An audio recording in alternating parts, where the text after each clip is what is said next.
Hello everyone, welcome to Sleepy Classes. I am Anshuman. तो चलिए 5 minutes में डिस्कस करते हैं एक बहुत ही important economy related current affair जो कि आपके स्टेट पीसीएस के पॉइंट ऑफ व्यू से इंपॉर्टेंट हो सकता है। ठीक है, हमने ऑलरेडी कहा है कि स्टेट पीसीएस में जो इकोनॉमी के क्वेश्चंस आते हैं वो थोड़े से फैक्चुअल ओरिएंटेड क्वेश्चंस होते हैं। तो फैक्चुअल अगर आप फैक्चुअल डेटा की बात करें तो कुछ डेटाज हैं रिगार्डिंग जीडीपी, टैक्सेशन, इन्फ्लेशन, ये सारी चीज़ों पर जो बेस्ड डेटाज होते हैं इसके बारे में आपको वेल वर्स्ड होना चाहिए। एटलीस्ट आपको अंदाज़ा होना चाहिए कि अगर कुछ डायरेक्ट टैक्स कलेक्शन हो रहा है तो वो कितना अमाउंट होता है, इनडायरेक्ट टैक्स कलेक्शन हो रहा है तो वो कितना अमाउंट होता है।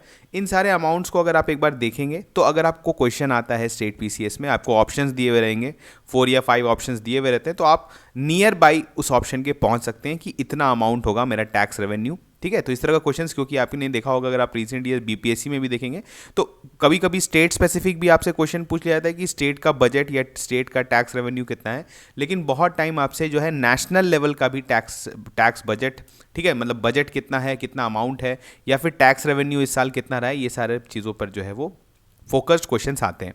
अब यहाँ पर जो न्यूज़ क्या है कि gross collection of direct taxes हमारे कंट्री में, जो कि आपको पता है जो central board for direct taxes है, जो कि मेन बॉडी है, अथॉरिटी है जो ओवरसी करता है पूरे डायरेक्ट टैक्सेशन को, तो उनके रिपोर्ट के अनुसार जो है gross collection of direct taxes हमारे कंट्री में, डायरेक्ट टैक्सेस मतलब आपको पता है कॉर्पोरेट टैक्स, जो हम लोग पर्सनल इनकम टैक्स देते हैं, वो उसका ग्रोथ देखने को मिला है कितना, 25.9% कंपेयर टू दी दिसंबर। अगर आप बोलेंगे जो पिछले फाइनेंशियल ईयर का था आपका 21 से लेके 22, उसके रेस्पेक्ट में जो है वो ग्रॉस डायरेक्ट टैक्स की बात करें तो वो ग्रो किया है 25.9%।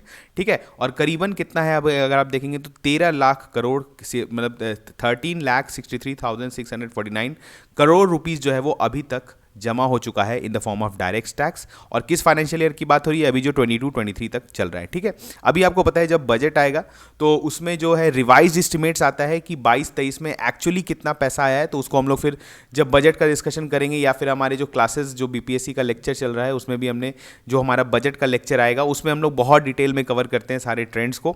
लेकिन आपको अगर थोड़ा सा अंदाजा जानना है तो लगभग 13 लाख करोड़ रुपए जो है अभी जो है दिसंबर चल रहा है, दिसंबर तक जो है इतना पैसा ग्रॉस कलेक्शन हो चुका है। अब नेट कलेक्शन क्या है, नेट कलेक्शन भी उसको भी बोला जा रहा है, विटनेस किया जा रहा है कि net collection obviously gross increase होगा तो नेट भी इंक्रीज होगा। बेसिकली ग्रॉस और नेट में बस डिफरेंस ये होता है क्योंकि आपको पता है इनकम टैक्स आप जब फाइल करते हैं तो उसके बाद कुछ रिफंड्स मिलता है कुछ लोगों को जो कि ज़्यादा टैक्स भर देते हैं, या फिर उनका जो है जो आपको पता है जो टैक्स है टीडीएस जो कटता है तो ज़्यादा अमाउंट कट जाता है, तो उसके बाद आपको पता है रिफंड्स दिया जाता है जो आप इनकम टैक्स जब फाइल करेंगे। ठीक है, उसके बाद आपका वेरीफाई होता है, उसके बाद जो है आपका रिफंड्स दिया जाता है, तो वो रिफंड्स के बाद जो है अब उसको जो टैक्स होता है that is called net tax collection. तो वो भी ऑब्वियसली क्योंकि ग्रॉस इंक्रीज हुआ है तो नेट भी इंक्रीज हुआ, और वो कितना करीबन हुआ है 19.81% से जो अभी फाइनेंशियल ईयर में है compare to the last December of जो प्रीवियस फाइनेंशियल ईयर था। ठीक है, अब देखिए यहाँ पर क्या है, जो थोड़ा सा ब्रेकअप भी देख लेते हैं तो क्या है, नेट डायरेक्ट जो आप बोलेंगे कलेक्शन जो हुआ है, नेट की बात हो रही है यहाँ पर, तो वो लगभग 11 लाख करोड़ है। ठीक है, 11,35,700 अगर आप 54 बोलेंगे एग्जैक्ट अमाउंट, लेकिन आपको फिर भी पता होना चाहिए कि 11 लाख करोड़ जो है वो अभी तक जमा हो चुका है। और कुछ इसी फिगर में जो है आपका नियर अबाउट उससे एक लाख 2 लाख करोड़ जो है आप आगे एस्टिमेट लगा सकते हैं कि आपका डायरेक्ट टैक्स कलेक्शन होता है। अब इसमें ब्रेकअप भी आप देखिए तो कॉर्पोरेशन टैक्स मतलब जो बड़े कंपनीज हैं जो आप कॉर्पोरेट टैक्स भरते हैं वो लगभग 6 लाख करोड़ के आसपास है, और personal income tax plus security transaction tax जो है, बेसिकली सिक्योरिटी ट्रांजैक्शन टैक्स क्या होता है, जब आप कोई शेयर्स जो है सेल करते हैं तो उसका सर्टेन % ऑफ अमाउंट जो है आपको गवर्नमेंट को देना पड़ता है। उसको में अगर सबको जोड़ेंगे तो मेरा कितना आता है, 5,26,477 करोड़। ठीक है, अगेन थोड़ा बहुत डेटा आप देख लीजिए, उसके बारे में हम लोग थोड़ा सा आगे देखते हैं कि अब ये रीज़न क्यों हो रहा है, ग्रोथ अचानक से क्यों देखने को मिला है। तो एक तो है कि पोस्ट कोविड इनकम रिकवरी हो रहा है बोथ कॉर्पोरेट एंड प्राइवेट का, जो बीच में जॉब लॉसेस हुआ था उसके बाद थोड़ा सा अभी जो है आप बोल सकते हैं कि ऐसा नहीं है कि बहुत सारा जॉब्स है मार्केट में, लेकिन फिर भी रिकवरी है क्योंकि जो कोविड ईयर्स था, जो 2021 वाला जो कोविड ईयर था उसमें काफ़ी ज़्यादा आपने देखा था कि इनकम लॉसेस हुआ था। तो अभी जो पोस्ट कोविड इनकम रिकवरी हो रहा है कॉर्पोरेट और प्राइवेट में, तो उससे जो है मुझे ग्रोथ देखने को मिल रहा है। अब यहाँ पर देखिए एक इंपॉर्टेंट क्या है, एक चीज़ जो आप हमारे चैनल पे भी आपने देखा होगा, बेस इफेक्ट की भी बात होती है यहाँ पर। बेस इफेक्ट का मतलब क्या हुआ कि अगर पिछले साल रेवेन्यू काफ़ी कम था तो इस साल अगर उससे थोड़ा सा भी ज़्यादा होता है तो हमें जो है काफ़ी ज़्यादा इंक्रीज दिखता है। तो यहाँ पर कहीं ना कहीं जो है बेस इफेक्ट भी काम कर रहा होगा, जो कि हमें इनकम टैक्स में ग्रोथ देखने को भी मिल रहा है। ठीक है, उसके बाद ये भी कहने का है कि अब आपको पता है आप ऑनलाइन फाइलिंग कर सकते हैं और रिफंड्स भी काफ़ी ईजिली आ रहे हैं। तो और इससे क्या हो रहा है कि हमारे यहाँ कंप्लाइंस बढ़ा है। इनकम टैक्स का आपका जो बेस है, जो बोल सकते हैं ज़्यादा लोग जो है वो इनकम टैक्स आज के दिन में पे कर रहे हैं। ठीक है, और कंप्लाइंस भी ईजी हो गया है, तो इसी कारण लोग जो है वो इनकम टैक्स थोड़ा सा मतलब इंप्रूवमेंट देखने को मिल रहा है। और ये किसी भी कंट्री के लिए अगर आपका डायरेक्ट टैक्स जो है अगर उसका कलेक्शन इंक्रीज हो रहा होता है तो ये गुड साइन होता है कि कंट्री जो है वो बेटर टैक्सेशन सिस्टम की तरफ जा रहा है। अब आप बोलेंगे क्यों, इससे कैसे ऐसा दिखता है, तो इसके बारे में आपको समझना पड़ेगा कि टैक्सेशन क्या होता है। पहले हम लोग देखते हैं कि थोड़ा सा जान लेते हैं, बैकग्राउंड इन्फॉर्मेशन जरूरी है कि डायरेक्ट टैक्स होता क्या है। ठीक है, और इसके बढ़ने से क्या इंडिकेटर्स होते हैं। अगर आप बोलेंगे हमारा यहाँ अगर किसी भी कंट्री में टैक्सेशन का स्टेजेस होता है, सबसे पहले होता है लीवी। लीवी मतलब कि गवर्नमेंट आप पर लगाती है किसी तरह का टैक्स। ठीक है, उसके बाद गवर्नमेंट ही कलेक्शन करती है उसका थ्रू डिफरेंट मीडियम्स आप देखते हैं, और उसके बाद उस टैक्स का जो भी प्रोसीड्स आता है उसका यूटिलाइजेशन होता है। ठीक है, एप्रोप्रिएशन होता है जिसको हम लोग बोलते हैं। अब यहाँ पर क्या बात आती है कि लीवी, अब डायरेक्ट टैक्सेस क्या होता है इसको हम लोग थोड़ा जानते हैं। तो ये हमारा एक जो लेक्चर है, आपको पता है जो पेड में लेक्चर्स होता है जिसमें हम लोग टैक्सेशन के बारे में पढ़ते हैं, वहां पर डायरेक्ट टैक्स का ही एक ये स्लाइड है। ठीक है, तो यहां पर डायरेक्ट टैक्स किसको बोलते हैं? The tax that is levied by the government directly on the individual और corporation are called direct taxes. अब होता क्या है, देखिए सबसे इंपॉर्टेंट बात आती है कि टैक्स में दो चीज होता है, एक होता है इंसिडेंस और एक होता है इंपैक्ट।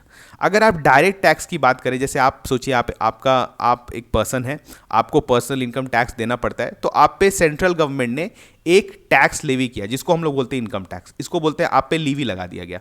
ठीक है, आप पे ये टैक्स लग गया। अब ये जो है आप बोलेंगे कि इंसिडेंस जो है, इंसिडेंस ऑफ टैक्स जो है वो आप पे पड़ रहा है। ठीक है, मतलब आप पे टैक्स लग गया है ये। अब क्या है कि आपका जो इनकम आएगा उस इनकम का सर्टेन अमाउंट जो है वो आपको पे करना पड़ेगा। तो यहां पर से जो आप टैक्स गवर्नमेंट को पे कर रहे हैं तो इंपैक्ट भी आपके ही इनकम पे पड़ रहा है। ठीक है, तो इसको भी हम इस तरह के टैक्स जिसमें इंसिडेंस और इंपैक्ट जो है वो सेम पर्सन या सेम एंटिटी पे पड़ता है उसको हम लोग डायरेक्ट टैक्सेस बोलते हैं। अब ये डिफरेंट कैसे हैं? अगर आप इनडायरेक्ट टैक्स की बात करें, एक एग्जांपल देखिए, हमारे यहाँ सबसे फेमस इनडायरेक्ट टैक्स कौन सा है? जीएसटी। ठीक है, तो देखिए इसमें क्या होता है कि एक दुकानदार है, अब दुकानदार पर जो है आपका क्या करती है गवर्नमेंट ऑफ इंडिया जो है लीवी, या स्टेट गवर्नमेंट जो है आपका लीवी करती है आपका जीएसटी। लीवी मतलब जो है उस पर लगा दिया गया है। अब इंसिडेंस भी जो है टैक्स का इस पे पड़ा है कि मतलब इस पर्सन, ये जो भी दुकानदार है, शॉपकीपर है, ये रेस्पॉन्सिबल है अपना जीएसटी फाइल करने के लिए।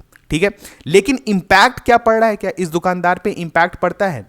तो यहां पर आप अगर ध्यान देंगे तो जीएसटी का इंपैक्ट जो है वो दुकानदार पे नहीं पड़ता है, क्योंकि अगर आप किसी भी दुकान में जाते हैं, कोई भी सामान खरीदते हैं, तो उसमें आप देखते हैं प्लस जीएसटी लिखा हुआ रहता है। मतलब वो दुकानदार आपसे जीएसटी चार्ज लेता है। ठीक है, आपके पॉकेट पर असर पड़ रहा है, उसके पॉकेट पे असर नहीं पड़ रहा है, तो एक तरह से आप पे इंपैक्ट पड़ रहा है। हाँ, लेकिन वो जो पैसा आता है वो दुकानदार जो है वो गवर्नमेंट को दे देता है। तो यहां पर क्या हो रहा है कि इंसिडेंस दुकानदार पे पड़ रहा है, मतलब यहां पर जो रिस्पॉन्सिबिलिटी है टैक्स भरने का वो दुकानदार का है, लेकिन इंपैक्ट जो है वो फाइनल कस्टमर पे पड़ता है, आप पे पड़ता है, क्योंकि आपसे वो जीएसटी लेता है।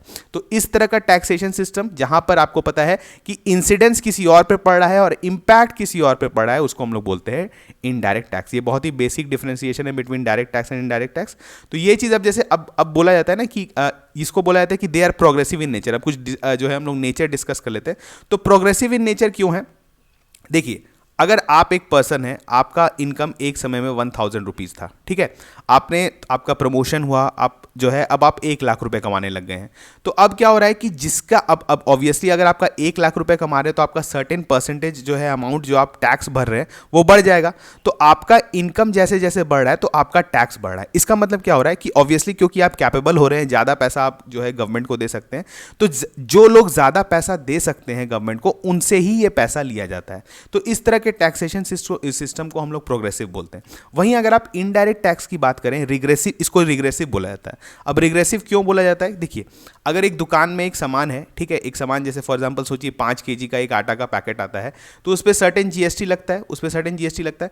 अब एक अंबानी भी उसी आटा को खाता है और एक गरीब आदमी भी उसी आटा को खाता है, लेकिन दोनों सेम जीएसटी पे कर रहे हैं। तो एक क्या हो रहा है कि अब अंबानी का इनकम ऑब्वियसली जो इस पुअर पर्सन के इनकम के बराबर नहीं है, क्योंकि इसका ज्यादा है। तो अब क्या हो रहा है कि ये जो है आपका एक तरह से रिग्रेसिव इन नेचर हो गया। रिग्रेसिव मतलब क्या हुआ कि आप जो है ना उस चीज़ को ध्यान में नहीं रख रहे हैं कि किसका इनकम कितना ज़्यादा है, और आप बराबर का लोड जो है वो उस पर टैक्सेशन का लोड डाल दे रहे हैं। तो इस तरह के टैक्सेशन सिस्टम को हम लोग बोलते हैं रिग्रेसिव। अगर हम लोग बात करें कोई भी कंट्री जो भी डेवलपिंग स्टेज में रहता है, तो आपको पता है किसी भी कंट्री में जहां पे डेवलपिंग स्टेज, जैसे कि हमारे ही नियर में साउथ एशियन नेशंस को आप देख लीजिए, जैसे एक एग्जांपल पाकिस्तान का लीजिए, ठीक है, तो वहां पर भी आप देखते हैं कि अक्सर न्यूज़ में आता रहता है कि इनडायरेक्ट टैक्सेस का लोड बहुत ज़्यादा बढ़ा दिया गया। मतलब सामान पर जीएसटी या जो भी वहाँ पे सेल्स टैक्स लिया जाता है काफ़ी ज़्यादा लिया जाता है। तो अब जो भी कॉमन जनता है जिनका इनकम ज़्यादा नहीं है, उनको भी बहुत ज़्यादा टैक्स का लोड डाल दिया जाता है, ठीक है। तो अब किसी भी डेवलपिंग कंट्री में जहाँ पर जो है आपका डायरेक्ट टैक्सेशन का सिस्टम बहुत अच्छा से आप बोलते हैं एक तरह का सेटअप नहीं किया हुआ रहता है, तो वहाँ पर बहुत ज़्यादा लोड जो है वो इनडायरेक्ट टैक्स पे डाल दिया जाता है। हमारे कंट्री में भी आपको पता है इनडायरेक्ट टैक्स का जो है बहुत ज़्यादा लोड है हमारे कंट्री में, लेकिन धीरे धीरे जो गवर्नमेंट जो टैक्स बेस बढ़ा रही है डायरेक्ट टैक्स का, कि आपके इनकम पे हम लोग टैक्स करेंगे, आपने जितना ज़्यादा पैसा कमाएंगे, अगर आप एलिजिबल हैं तो आप गवर्नमेंट को ज़्यादा पैसा दीजिए। वंस अगर आपका डायरेक्ट टैक्सेशन अच्छा हो जाता है किसी भी कंट्री में, तो फिर उस कंट्री में जो है इनडायरेक्ट टैक्स पे गवर्नमेंट जो है वो आपको पता है जीएसटी धीरे धीरे कम करते चले जाएगी। तो यही एक जो है आप बोल सकते हैं साइकिल ऑफ डेवलपमेंट होता है किसी भी कंट्री का, ठीक है। इनिशियली आपका जो टैक्सेशन सिस्टम होता है वो रिग्रेसिव होता है, लेकिन लेटर ऑन जब आपका पूरी तरह से अच्छे तरह से आपका ग्रोथ चल रहा होता है, डायरेक्ट टैक्स सिस्टम आप अच्छे से स्टैब्लिश कर देते हैं, तो उस केस में जो है हमेशा ज़्यादा लोड होना चाहिए किस पर, आपका डायरेक्ट टैक्स पे, ठीक है। अब यहां पर देखिए कुछ फायदे क्या है डायरेक्ट टैक्सेस में, और फायदा क्या है कि देखिए इन्फ्लेशनरी नहीं होता है। इन्फ्लेशनरी का क्यों बात है कि जैसे आपका इनकम अगर ज़्यादा हो रहा है तो आपसे उसी के प्रोपोर्शन में टैक्स लिया जा रहा है, ठीक है।